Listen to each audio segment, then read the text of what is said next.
Baik, Anda masih bersama kami di Bincang Sati dan kita masih membahas topik kita hari ini, kenali penyakit psoriasis. Bagi Anda yang memiliki pertanyaan seputar penyakit kulit psoriasis, Anda bisa menghubungi kami di nomor 021 290 3244 atau DM Instagram kami di @bincang_sati_tv. Dan telah hadir bersama kami di studio Bincang Sati, Dr. Sukmawati Tasyltan SPKK spesialis kulit dan kelamin dari Mayapada Hospital Tangerang. Selamat pagi, dokter. Apa Pagi, kabar? baik. Hari ini cerah sekali ya, Dok ya. Sama. Oke, Dok, hari ini kita akan membahas ya kalau kita tinggal di Indonesia sebagai salah satu negara tropis, memang salah satu penyakit yang mungkin tingkat prevalensinya lumayan tinggi itu yang berhubungan dengan kulit gitu ya, Dok ya, gitu Iya. kan. Nah, kalau berbicara tentang penyakit kulit, ya memang yang umum terjadi mungkin di masyarakat taunya yang umum-umum, ya panu lah, kadas lah, kurap seperti itu kan. Nah, tapi Ya, sebenarnya banyak sekali saya yakin jenis-jenis penyakit kulit gitu. Nah, salah satu betul. hal yang mungkin sering kita lihat gitu sehari-hari, tapi kita nggak tahu namanya itu ternyata namanya psoriasis kan. Nah, namun sebelum membahas tentang psoriasis sendiri, yang dimaksud dengan organ kulit itu apa dan ada lapisan-lapisan apa aja sih, Dok, sebenarnya? Kulit itu sebenarnya bagian yang terberat dari tubuh kita. Oh, terberat ya, karena jadi garda terdepan gitu ya? Paling luas Paling luas. sebenarnya. Jadi Oh, kalau oke. itu bisa sampai 1,5 meter sampai 2 Oh. meter kalau kita lebarin gitu ya. Oh, Karena kan dia menutupi bagian luar kita. seluruh tubuh kita ya? Betul. Terus dia sekitar 16% dari tubuh kita. Jadi Wow. sebenarnya paling berat, Paling berat, paling gede. paling gede ya? Ya, nah itulah yang makanya harus kita benar-benar jaga.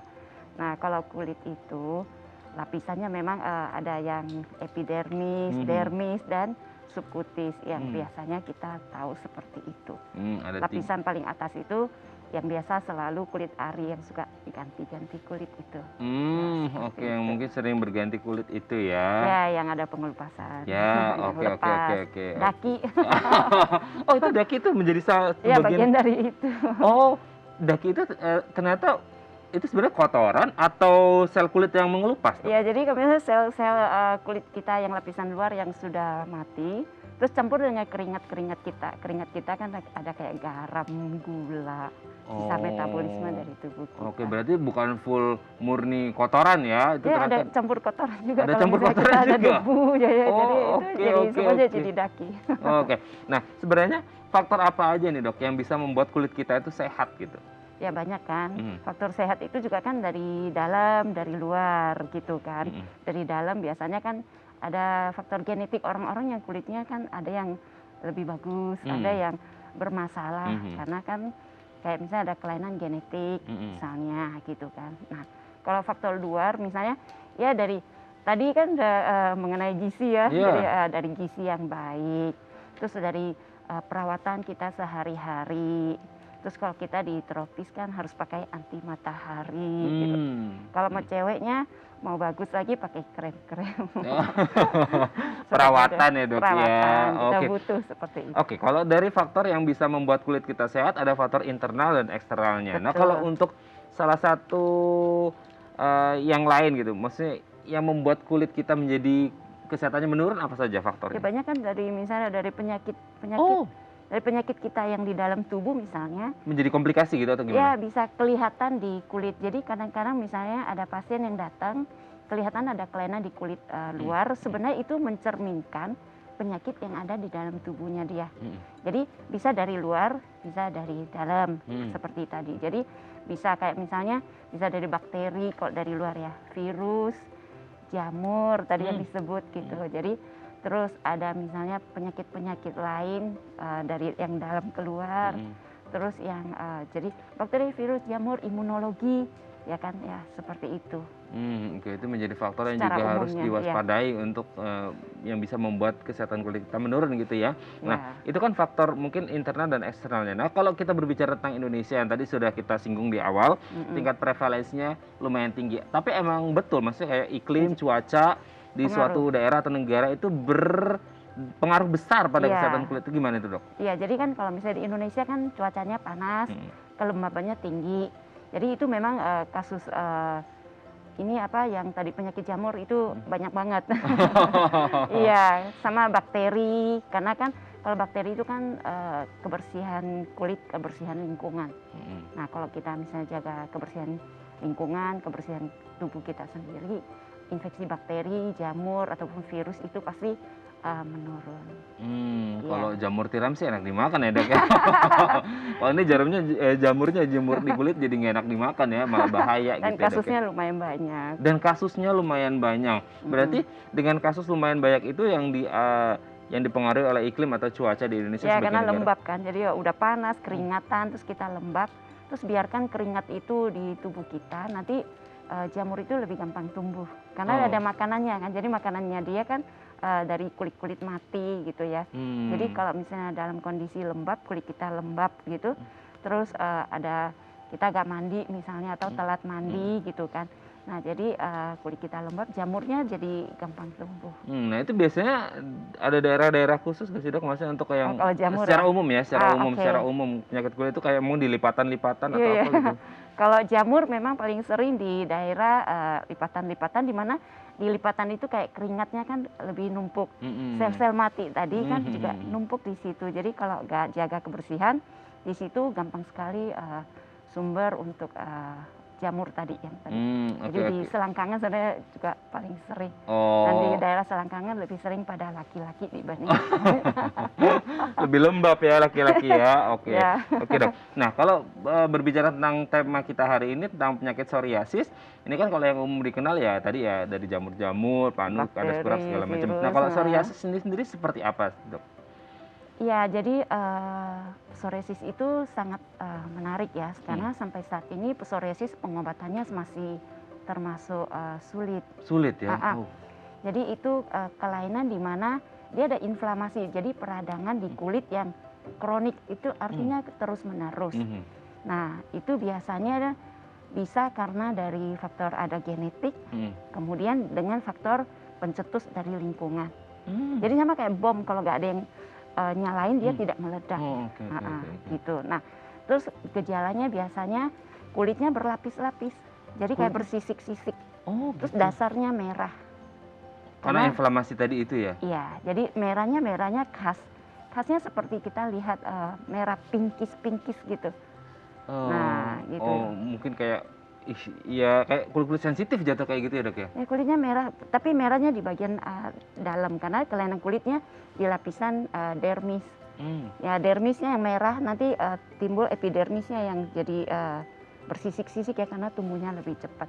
Jadi kalau misalnya orang sehari-hari harusnya kan lapisan kulit itu satu lapis itu sekitar 28 hari. Kalau di psoriasis itu antara 4 sampai 7 hari udah satu lapis. Jadi orang satu bulan cuma ada satu lapis. Dia udah Berapa? 4 lapis iya, bisa? 4 lapis, 5 lapis udah. Jadi orang satu lapis dia udah 5 lapis. Jadi ya lebih tebal. Jadi kesannya bersisik-sisik. Oh, berarti dia memang apa bahasanya ya, tingkat percepatan Iya. lapisan kulitnya bisa secepat itu ya, Iya, Dok ya? tumbuhnya sangat cepat. Jadi kita bilang psoriasis. Nah, psoriasis itu berasal dari kata mirip dengan kayak kulit buaya gitu katanya. Tapi kalau dalam bahasa Mandarin itu namanya new Pisian. Jadi kayak eksim kulit sapi gitu katanya. Kalau biasa secara umum orang bilang new Pisian. Oke. Nah, ini sebenarnya yang menyebabkan, kalau tadi memang kan ada faktor genetik, ada faktor lingkungan. Nah, kalau penyakit-penyakit yang lain kan kulit yang lain kita taunya ya jamur, bakteri. Kalau ini penyebabnya apa, Dok? Ya, jadi misalnya ada faktor genetik, di mana di dalam genetik kita dia ada membawa sifat psoriasisnya. Berarti bawaan gitu ya? Jadi nanti kalau ada faktor lingkungan yang mencetuskan, dia akan jadi timbul.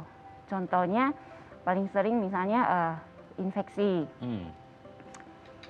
yang kronis. Nah, itu yang bisa bikin tumbuhnya jadi lebih cepat. Jadi dia memicu untuk yang tadinya diam gitu jadi terpicu untuk keluar. Kalau untuk genetik sendiri seberapa besar, Dok? Maksudnya kayak ketika ada orang tua yang punya riwayat psoriasis gitu ya, anaknya juga potensinya besar tidak mengalami psoriasis juga atau gimana? Iya, bisa begitu. Oh, berarti lumayan besar juga ya. Tapi kalau dari faktor lingkungan sendiri ada pencetusnya juga akan besar juga atau seperti apa? Ya, lingkungan biasa karena infeksi yang paling sering sebenarnya. Oke. Kalau dari faktor lingkungan berarti apakah penyakit ini menular atau seperti apa? Tidak, dia tidak menular tapi menurun. Oh, Jadi keturunannya bisa seperti misalnya ada orang tuanya, nanti anaknya bisa gampang timbul psoriasis.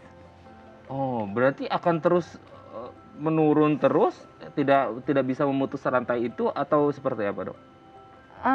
Biasanya memang jarang, jadi agak sampai saat ini masih sulit untuk dilakukan pencegahan. Oke.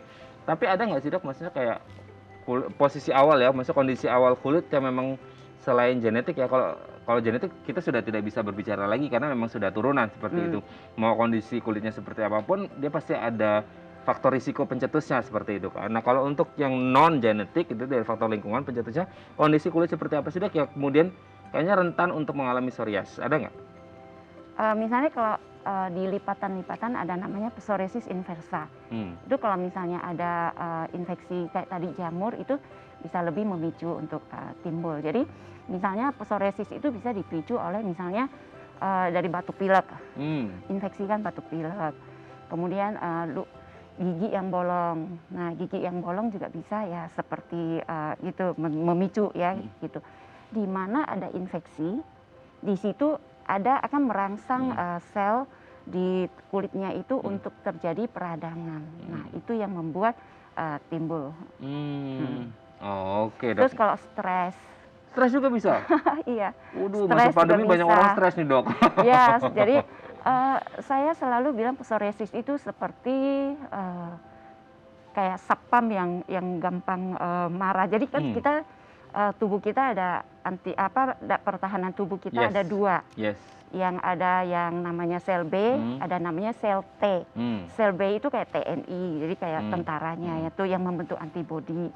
Kalau sel T ini kayak menjaga di lingkungan, misalnya di kulit kita ada sel T gitu. Jadi setiap ada hal-hal yang membuat sel T itu terpicu, itu akan membuat dia terjadi peradangan di kulit situ, dia akan timbul suatu psoriasis. Ya, jadi dari cuaca juga, kalau terlalu panas juga bisa, terlalu dingin, stres, terus tadi penyakit-penyakit semua yang, jadi kayak sel T-nya sangat sensitif. Jadi di kulit kita sebenarnya ada namanya sel T residence memory cell. Jadi ada sel memori sel daya ingat ya, kayak ingat ya. Orang saya kalau bilang di kulit kita ada sel T memori, mereka bilang, "Dok, memori itu kan di kepala. Kenapa di kulit ada?" Jadi di situ dia ada resident memory cell ya, sel T. Jadi kalau ada apapun yang mengganggu dia akan memberi suatu reaksi. Nah, itu yang membuat jadi radang. Dengan ada radang, maka kulit itu akan jadi tumbuh lebih cepat. Gitu. Ini sebagai salah satu respon kulit seperti itu ya. Betul. Ketika ada gangguan datang dari luar. Oke, Dok, nanti di segmen selanjutnya kita akan membahas gimana nih untuk mengobatinya gitu ya, atau tanda-tanda awal ketika orang terjadi psoriasis sebelum akhirnya berlapis-lapis gitu ya, Dok ya. Kalau kue lapis sih enak, kalau kulit berlapis nggak enak gitu ya, Dok ya. Oke, Dok. Ya. Oke, nanti kita akan bahas, Dok. Bagi Anda pemirsa yang memiliki pertanyaan seputar penyakit kulit psoriasis, Anda bisa menghubungi kami di nomor 021 290 3244 atau DM Instagram kami di @bincangsaatidayatv. Kami akan segera kembali.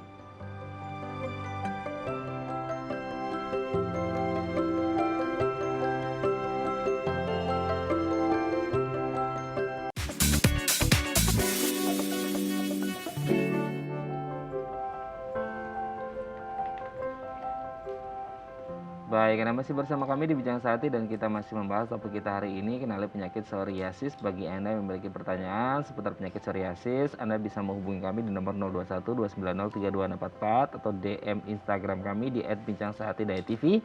Masih bersama dengan Dr. Sukmawati Tanseltan SPKK, spesialis kulit dan kelamin dari Mayapada Hospital Tangerang. Dok, kita kembali lagi, Dok.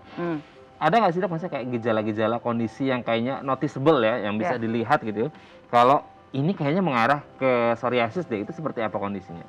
Ya, jadi biasa pasien datang dengan keluhan ada bercak, sisik-sisik gitu ya. Jadi biasanya bercak, sisik-sisik itu ada lokasi-lokasi tertentu. Oh, khusus ya, ada yang biasanya terjadi gitu ya? Iya, dia lebih suka di daerah tertentu gitu. Jadi bisa di daerah kepala. Jadi kepala itu paling sering di daerah belakang ya. Jadi di sini belakang ya?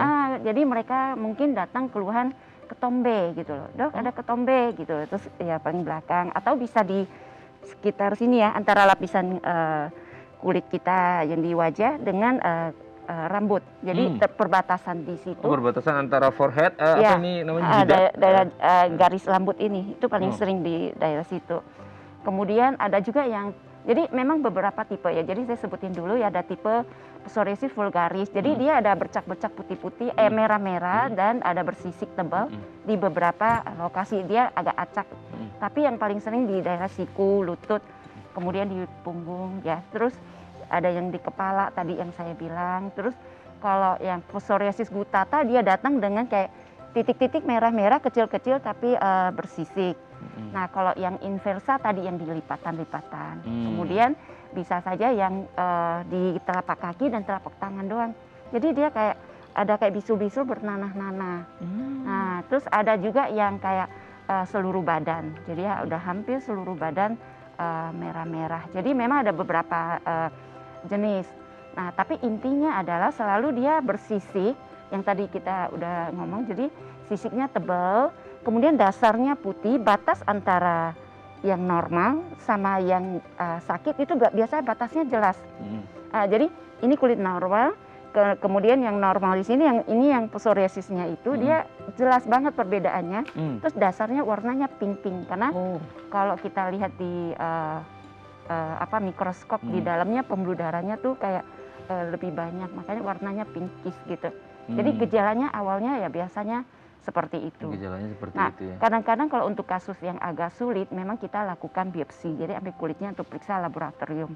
Tapi sebenarnya secara klinis sih udah khas banget, jadi harusnya sih sebagai seorang dokter rata-rata sih udah udah tahu bisa. lah ini pasti ngarahnya ke psoriasis gitu ya, Dok ya. Betul, Oke, Dok, iya. sebelum lanjut ini sudah ada DM Instagram, Dok. Kita Oke. baca terlebih dahulu dari siapa ini? Dari @bagus.andrianto. Dok, maaf, di area sekitar selangkangan saya itu dulunya kan gatel banget, terus sekarang nggak gatel tapi ada sisa dan menghitam. Itu kenapa ya, Dok? Dan solusinya biar bersih lagi gimana ya? Nah, ini di selangkangan, di lipatan-lipatan ya. Dulu gatel, mungkin karena digaruk-garuk jadi sisanya menghitam, tapi udah nggak gatel lagi. Ini apa, penyakit apa, dan solusinya seperti apa? Paling sering itu dari jamur, namanya Tinea inguinalis. Jadi jamur di daerah lipatan yang tadi saya bilang, pada laki-laki kan lebih sering. Oh bener ya, ini bukti ya, Dok ya? Nah jadi kenapa? Karena laki-laki kan ada skrotum ya, jadi skrotumnya itu, jadi makanya kalau untuk laki-laki kalau mandi benar-benar daerah skrotumnya itu di lipatan paha itu harus benar-benar dibersihin, pakai sabun bersihin, terus nanti sesudah mandi itu harus dilap kering gitu. Kadang-kadang mungkin kan mau cepet-cepet pagi-pagi udah aduh langsung udah mandi terus lapnya gak kering, yang penting badannya yang dilap kering. Daerah situ kadang-kadang tidak dilap kering, jadi harus benar-benar lap sampai kering gitu kan, supaya jangan ada kayak tadi sisa-sisa keringatan, sisa-sisa sel mati. Kemudian jamur itu gampang tumbuh sekali di situ, paling gampang di daerah situ. Nah jadi kalau misalnya ada jamur tumbuh di situ, awalnya memang dia kesannya kayak merah, terus merah, terus ada kayak sisik-sisik juga. Makanya nanti kita harus bedakan dengan psoriasis yang inversa daerah situ. Nah, kalau memang kelihatannya dia mungkin sudah pernah diobatin. Nah, sesudah sembuh bekasnya akan menjadi warna hitam kecoklatan. Jadi orang selalu bilang kalau ada sakit ini nggak boleh sakit cacar, nggak boleh makan kecap, nanti jadi warna hitam. Sebenarnya tidak. Semua proses radang kulit yang bikin kulitnya udah merah, sesudah sembuh dia akan ke tahap yang warnanya lebih hitam dulu, nanti 1-2 bulan kemudian baru kembali ke warna asli. Nah kalau untuk dia solusinya ya tetap harus pertama jaga kebersihan, kemudian nanti di situ bisa kasih krem-krem yang untuk mencerahkan lipatan kulit, itu ada dijual gitu.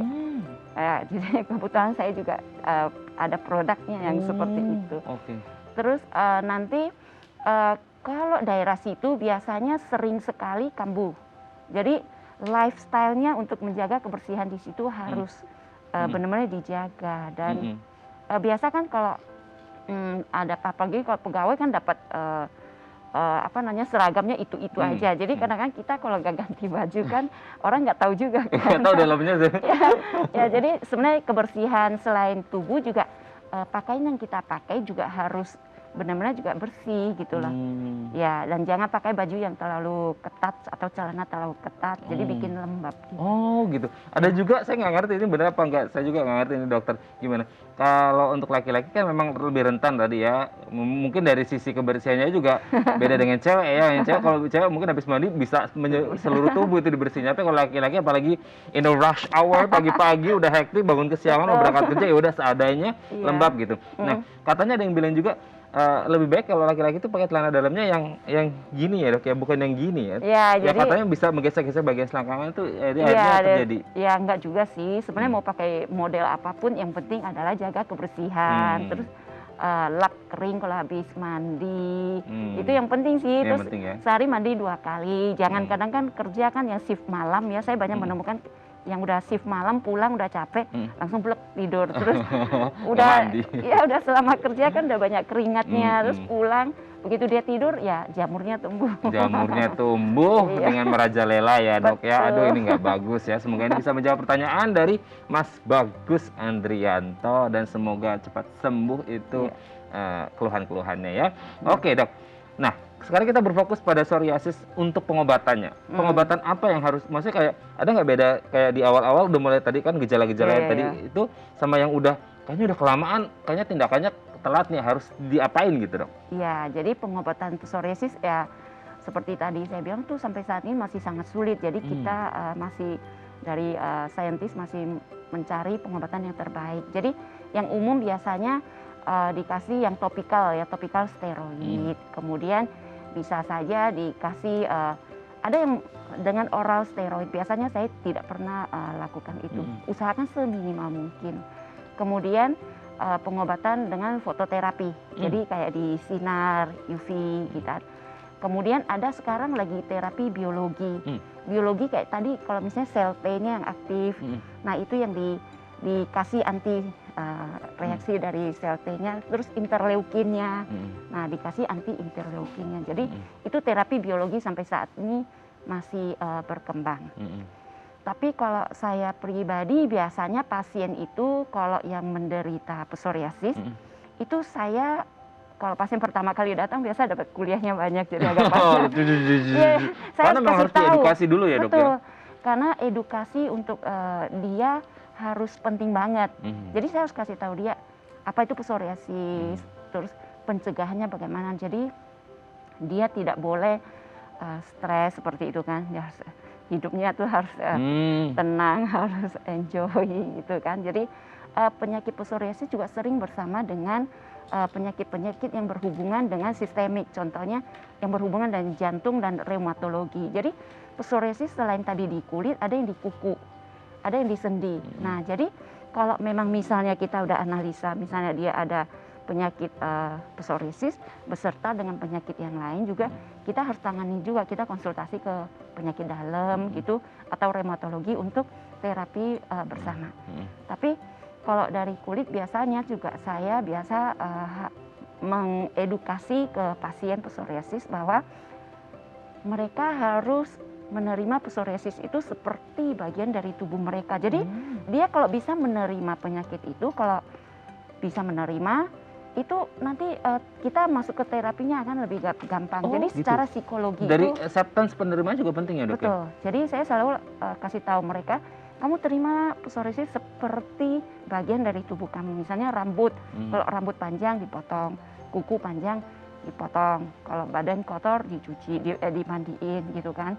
Nah, jadi kalau memang misalnya dia bisa menerima itu, jadi pada saat kambuh diobatin. Jadi jangan kalau misalnya kambuh terus kesel, marah, stres, kadang sampai depresi, itu membuat penyakit dia makin parah. Jadi belajarnya untuk menerima psoriasis itu, karena sampai saat ini kan terapinya susah.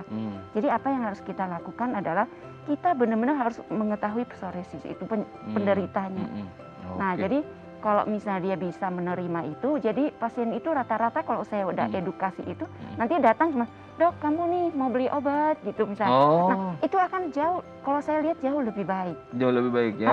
Terus ada satu hal yang memang mungkin orang menganggap itu sesuatu yang tidak mungkin. Misalnya saya bilang ada teori kuantum yang kalau misalnya misalnya otak saya menyuruh saya untuk mengambil sesuatu kan, otak saya menyuruh saya ngambil kan.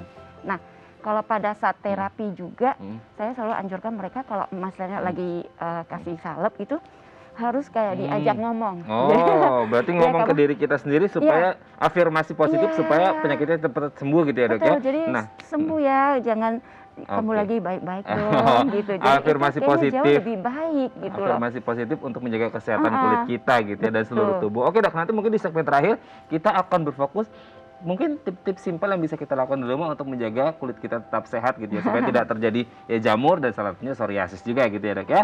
Oke, pemirsa, bagi Anda yang memiliki pertanyaan, Anda bisa menghubungi kami di nomor 021 290 32644 atau DM Instagram kami di @bijangsati.tv. Kami akan segera kembali.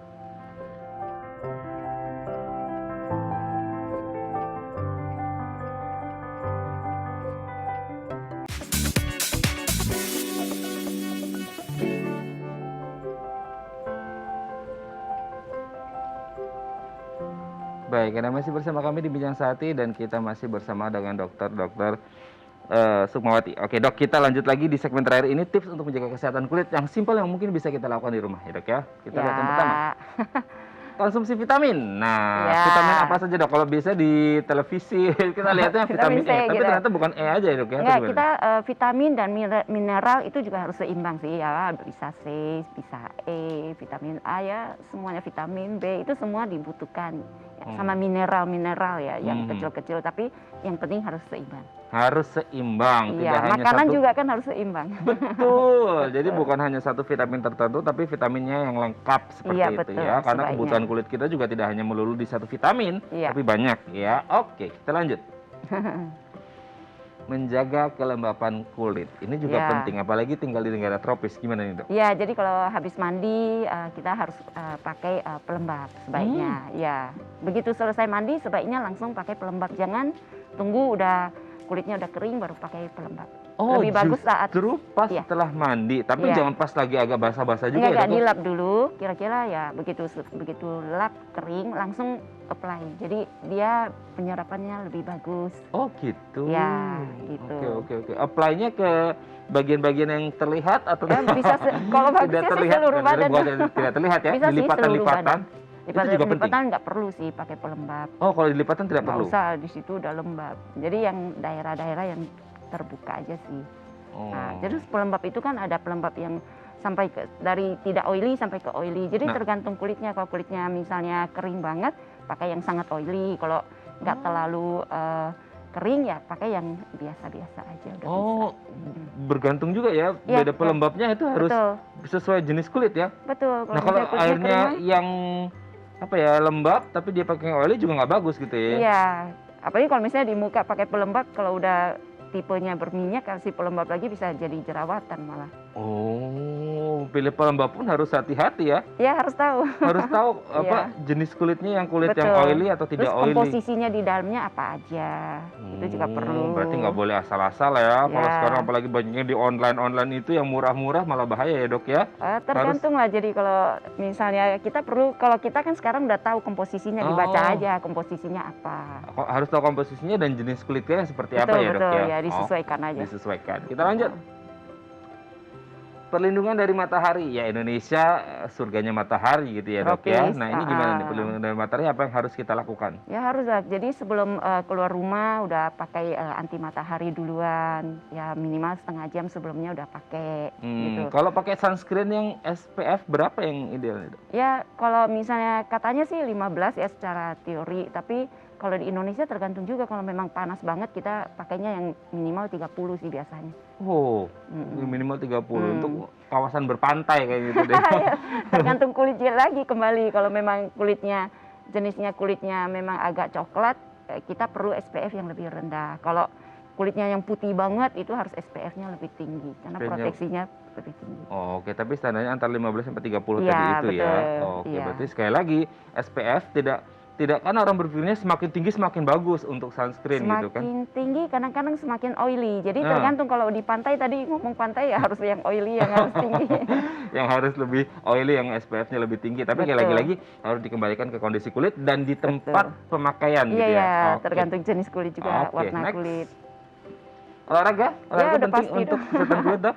Ya olahraga bisa dari yang ringan sampai yang sampai udah ke fitness segala macam itu tergantung lah. Jadi kalau memang kemampuan dia olahraganya segitu, jadi misalkan tergantung usia kan. Iya, Nah itu betul. juga ya Dan harus pastikan itu disesuaikan. olahraganya bukan prestasi ya, tapi Ah, olahraga iya, iya, iya, sehat. untuk Olahraga sehat, prestasi ya. udah kayak atlet nanti ya. Iya. Oke, yang terakhir. Nah ini Dok, hindari skincare penyebab iritasi juga harus penting ya, edukasi tentang bagaimana cara memilih skincare yang baik gitu ya, Oli ya. Ya, jadi ya kembali lagi kita harus lihat jenis kulitnya. Oh iya. Ya jenis kulitnya apa kan biasanya kering, kemudian yang berminyak, berjerawat, atau ada flek. Nah itu nanti kan skincare-nya disesuaikan dengan itu. Jadi dari pilihan dari sabunnya atau pembersihnya, toniknya, krem pagi, krem malam, sunscreen-nya itu semua harus disesuaikan dengan kondisi kulit. Gitu. Oke. Berarti Sama memang kandungannya, jadi kandungannya juga kita penting gitu. Hmm. Di Indonesia kan banyak sekali ingin pemutih, jadi Nah, ya itu dia. carilah pemutih yang aman. Ya sekarang banyak produk-produk pemutih yang benar-benar yang aduh, kadang-kadang kita jadi dokter kulit aduh Serem ya, Dok ya? serem juga. Nanti timbul efek samping baru ke dokter kulit. Jadi kita kalau lihat aduh udah efek samping kasih ya kita memang harus tangani, tapi kayaknya sayang banget kadang-kadang kalau pakai krem yang tidak tepat sampai efek samping. Oke, berarti memang sekali lagi harus tahu kondisi kulit dan kandungan Ya, apa-apa yang mau betul. dipakai ke dalam tubuh kita. Kalau Ya. memang ragu-ragu, silakan langsung tanya ke dokter atau ahlinya gitu ya, Dok Betul, ya. Baik, sebaiknya terima begitu. kasih Dok hari ini sudah hadir di Bincang Sehati. Kita doakan kita semuanya terbebas dari penyakit kulit. Ya, salah satu hal ya menjaga kesehatan diri ya, pola hidup Olahraga, bersih minum dan sehat. vitamin, makan yang Betul. seimbang. Betul sekali, seperti Dokter Sukma hari ini ya, yang sudah menjaga kesehatan dengan sangat baik. Baik, terima kasih Dok. Sama-sama, Sehat-sehat terima terus. kasih pada Raden sama Dai TV. Iya, terima kasih dan salam untuk keluarga di rumah. Dok. Ya, terima kasih. Semoga bermanfaat ya. Amin. Baik pemirsa, bagi Anda yang memiliki kritik dan saran, Anda bisa menghubungi kami di nomor 0889 8100 5000 atau Anda bisa follow media sosial kami di @bincangsahatidai TV. Saya Raden Mandia Somit. Sampai jumpa dan selamat beraktivitas.